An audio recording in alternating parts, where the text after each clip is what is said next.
Greetings! Welcome to Awareness with Vanessa. I'm Vanessa Klinger, and this week we are continuing Series 1, The Secret Architecture of the Simulation. Today's episode, Why the Simulation Feels Real, the Psychology of Belief, Agreement, and Reinforcement. Last week we explored the transfer window, that uncomfortable space where the old identity no longer fits, but the new one has not fully settled in yet. And that raises an important question. If you are beginning to see the old pattern, if you are beginning to recognize the old reality, why can it still feel so convincing? Why does the body still react? Why does fear still feel like truth? Why do old beliefs continue collecting evidence even after awareness begins to interrupt the loop? And now I'll turn it over to our hosts, Vincent and Natalia, as they take us deeper into this week's episode, Why the Simulation Feels Real. Let's begin. Welcome to Awareness with Vanessa. We are your hosts today. Hi, everyone. And this is Series 1, Episode 10, titled Why the Simulation Feels Real. Yeah, and we are so glad you are here with us for this one. Definitely. We are diving into a massive stack of source material today for our deep dive into Vanessa Klinger's universe. I mean, we've got a lot of ground to cover. Oh, absolutely. We've got Human Experience, Let Us Make Man, Reality Reprogrammed, Time to Transform, and Level 8. The whole stack. And our mission today is to synthesize all of this material to help you understand the invisible architecture that basically governs your reactions. But before we jump in, we really have to set a baseline for this conversation, like a foundational rule about how we are treating Klinger's work today. Good point. Lay it on us. Right, so we are not approaching this whole concept of simulation theory as some literal, sci-fi computer matrix that you have to adopt as a religious belief. Right, no tinfoil hats required here. Exactly. Instead, we are using it as a really profound psychological and philosophical framework. It's a highly effective lens to help you understand your own daily life. The mechanics of your own conditioning, basically. Yeah, and why you react the way you do to the world around you. Which brings us directly to where you, the listener, are sitting right now. We are treating this deep dive as a direct continuation of Week 9. Right, the transfer window. Yes, the transfer window. So you are currently in that super awkward liminal space. Your old identity is collapsing, but the new one isn't fully built yet. It's not familiar. Right. You are waking up, you're transforming, but here is the central problem that Klinger poses. If you are transforming, why do your old realities, your old fears, and your old beliefs still feel so incredibly, undeniably convincing? It's such a good question. And to answer that, we really have to examine the invisible architecture that builds your subjective reality. And that starts with the very definition of a belief. Okay, let's get into it.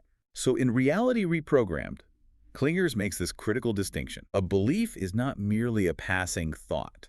It's not just an opinion. Right. It is an organizational code. Wait, let me stop you there, because I think most of us just think of a belief as a sentence we hold in our heads, right? Sure, like an affirmation or something. Yeah, like, I am a hard worker, or the world is a dangerous place. How does a sentence in your head function as a structural code? It really comes down to frequency, which the text defines as a specific combination of your thoughts, your emotions, and your beliefs all working together. Okay. And according to the framework, the simulators, which Klinger describes as entirely neutral processors, by the way, they interpret this frequency to create your experiences. Neutral processor, so they don't care what the frequency is. Exactly. Think of a neutral processor like a mirror. A mirror doesn't judge whether you're smiling or frowning, right? It just simply reflects the exact geometry of your face. Oh, wow. Okay.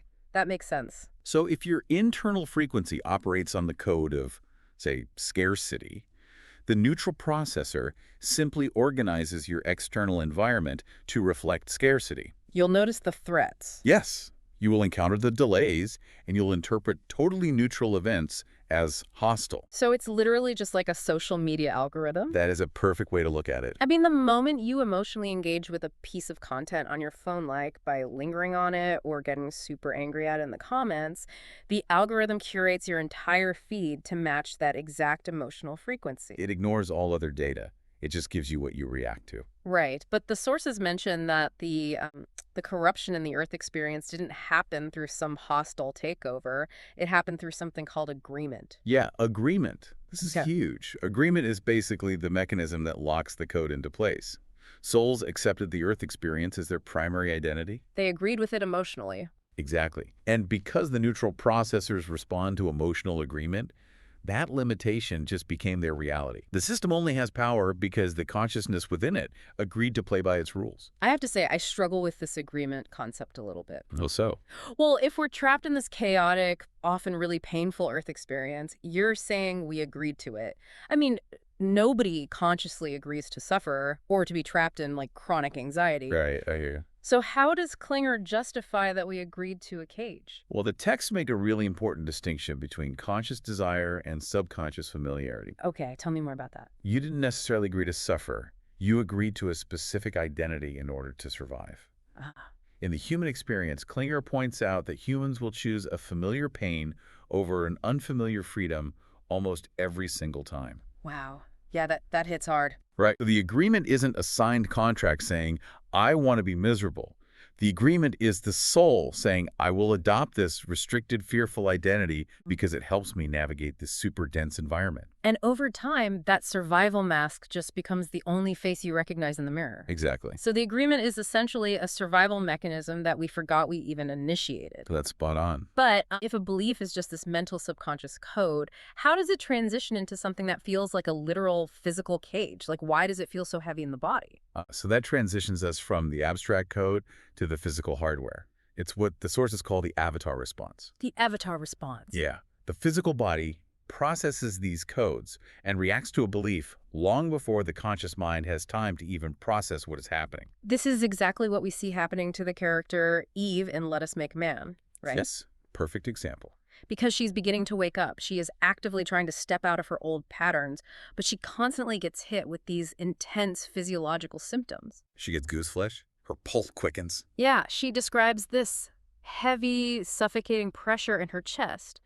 And all of this happens before her brain even registers that she is falling back into a subservient behavioral loop with her coworkers. Right, and her coworker, Daniel, actually references a neuroscience concept in the book that explains the mechanics of this perfectly. Oh, right, the part about the nervous system. Yeah, he explains that the human nervous system recognizes danger or emotional pressure or even just pattern disruption in milliseconds. Milliseconds, that's insane. The body reacts instantly to protect the avatar. The conscious mind, the narrator, is so much slower. Okay, I'm trying to map this to the listener's experience. So the physical body panics first. But how does that trick my logical brain? What do you mean? Well, if I'm sitting on my couch in my living room and I consciously know I'm completely safe, why does my brain believe the body's sweat and heart rate over its own logical assessment of the room? Because the brain is a meaning-making machine, and it always defers to physiological data. Yeah. If your vagus nerve signals high alert and your amygdala fires, your prefrontal cortex, the logical part of you, it just gets overridden. It assumes the body must know something it doesn't. So the mind just scrambles to catch up. Exactly. It creates what Klinger calls a reinforcement loop. The reinforcement loop. Okay, if you are in this transitional space right now listening to this, you really need to pay close attention to this mechanism. It's so crucial.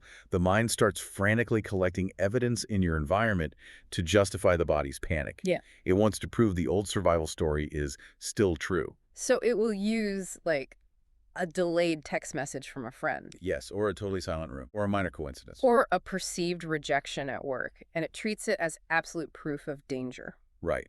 The system creates a narrative to justify the physical reaction. There's a key concept here that you really need to absorb. The system does not always have to convince you intellectually when it can convince you experientially. That is genuinely a terrifying mechanism. It's incredibly effective. Because your old identity doesn't need to debate you.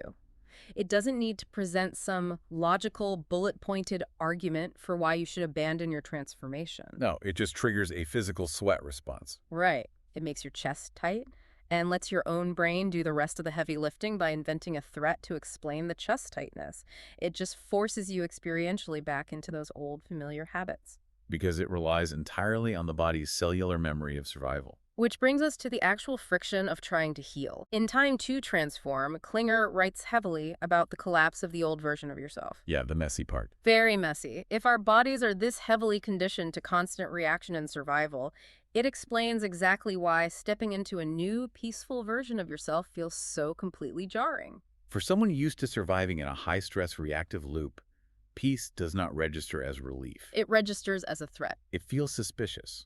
The brain views the absence of chaos as a sign that it is missing something dangerous. Because chaos is what the body has learned to manage. The body actually craves the familiar neurochemistry of stress. It makes me think of having a highly trained guard dog living inside your nervous system. Oh, I like that analogy. Right. Imagine a guard dog whose only job has been fighting off intruders in a literal war zone. And then you put it in a quiet suburban house. You wouldn't know what to do. Exactly. You finally sit down to relax on a quiet Sunday afternoon. The house is perfectly still. And suddenly the dog just starts frantically barking at the wind. Right. It's not because there's an actual intruder. No, it's because the dog has no idea how to handle the absence of a threat. Its entire identity is based on defending you, so it literally needs chaos to feel useful. And to take your guard dog analogy a step further, the correction protocols Klinger talks about are the equivalent of the system actively shaking a can of coins outside the window, just to make sure that dog keeps barking. Oh, that's so true. The architecture of the Earth experience sustains itself on continuous emotional engagement. Fear, outrage, distraction, urgency. It feeds on it. It really does. When you are still, you stop feeding the machine. Your stillness actually weakens the synchronization. There's that amazing scene in Let Us Make Man where Eve tries to practice the stillness. Yes, in her apartment. Yeah. She just sits in silence on her couch, just observing her own thoughts, trying really hard not to engage with her anxiety. And the environment immediately reacts to her lack of engagement. The architecture sends those correction protocols we just talked about. It actively attempts to interrupt her pause because the upstairs neighbors suddenly start stomping heavily. Right, out of nowhere. And the lights in the hallway start flickering rhythmically to break her focus. And then her television just turns on by itself. Blasting a commercial for pharmaceuticals, right? Yes. It features these bright, aggressively smiling faces, and the text on the screen literally screams, "Return to normal. Return to yourself." It's the system desperately trying to provoke an emotional response so she will re-engage. It's so intense. But if our own conditioned identity actively fights our peace with that level of chaotic noise, how do we ever break out? I mean, if we fight back, aren't we just creating more friction and chaos? That's the catch. Fighting the system is a trap. Really? Yeah. If you fight it, you are still reacting to it. You are still providing the emotional friction and engagement it needs to sustain itself. So what's the alternative? The answer outlined across all these texts is not resistance, but interruption. Awareness. Exactly. Awareness as an active interruption. Observation creates the pause. The pause. It is that tiny fraction of a second where you step back and simply look at your own physiological reaction without assigning a narrative to it. You just watch the dog bark, basically. Right. And in that pause, you get to ask a fundamental question. Is this true, or is this just familiar? True versus familiar. We conflate the two so often because the familiar feels so incredibly real. We see the mechanics of this pause beautifully illustrated later in Let Us Make Man. It's during that tense budget meeting between Eve and her boss, Helen. Oh, that scene is so uncomfortable. It is. Helen is projecting intense frustration. She's actively trying to trigger Eve into a familiar behavioral loop of subservience. The whole room is thick with this expectation of a reaction from Eve. Right, and Eve feels that familiar, heavy pressure low in her stomach. The system, her avatar response, is demanding that she defend herself. That she apologize unnecessarily. Exactly. That she shrink down to smooth over Helen's ego. But instead of falling into the loop, Eve creates the pause. Yes.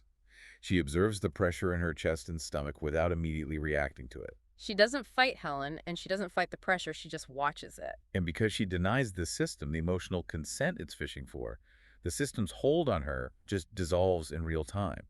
The text explicitly states, pattern recognition requires distance from reaction. Distance from reaction. That pause is the ultimate tool. It allows you to ask, am I acting out of alignment with the new identity I'm building? Or is this just my old avatar trying to survive using outdated code? And we really have to be vigilant with that pause. Because the system doesn't only use fear and stress to keep you engaged. Right.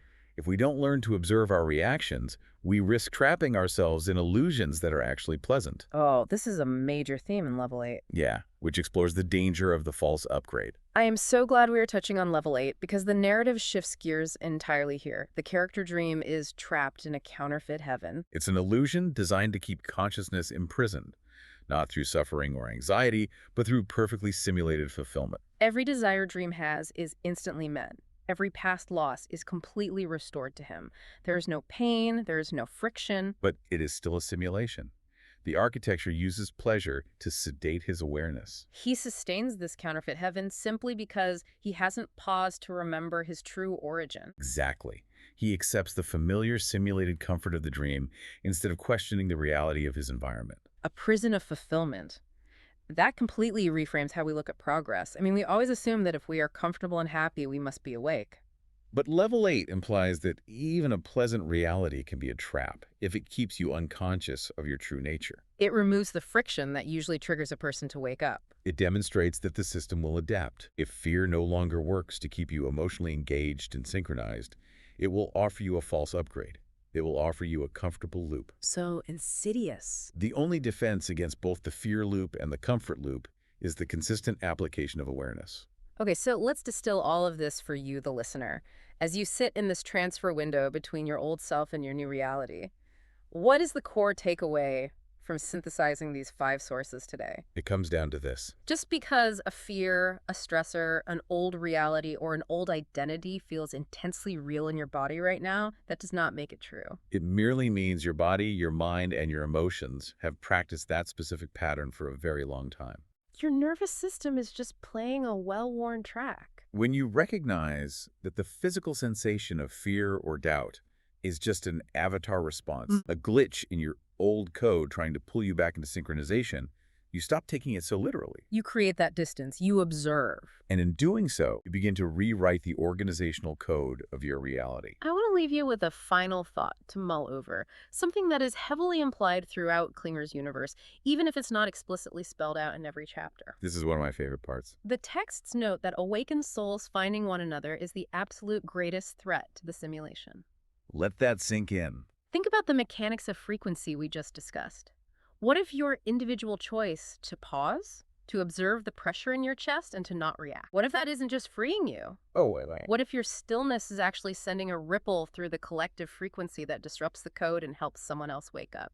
It really is the logical conclusion of the framework. If agreement and emotional reaction sustain the architecture, then by refusing to engage in the reactive loops, you are literally changing the architecture of the environment around you. You are withdrawing your consent from the old system? And we are going to explore exactly how that architecture tries to pull your focus back in. Yes, we are.